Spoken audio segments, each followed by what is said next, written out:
তো গতকালকে আমি আমার প্রজেক্টের পাশে একটি রেন্ডি গাছের নিচে বসেছিলাম। তো হঠাৎ করে আমার চোখ গেল রেন্ডি গাছে।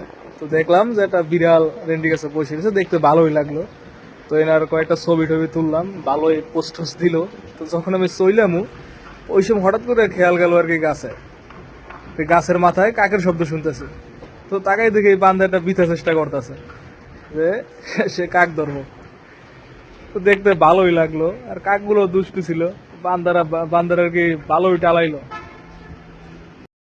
আরে বিড়াল সাহেব তো পুরো নাছরবান্দা, ঠিক আছে, পারে না ধরতে, তারপরে সে একের পর এক চেষ্টা করে যাইতেছে। আর কাক দুইটাও বিড়ালটার সাথে ভালোই মজা নিল।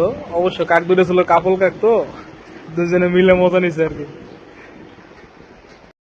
যাই হোক, বিড়ালটা ব্যর্থ হইলো, তার চেষ্টাটা ভালো ছিল। আমাদেরও যে কোনো কাজের প্রতি এভাবে লেগে থাকা উচিত, পারি বা না পারি চেষ্টা করিয়া যাওয়া উচিত।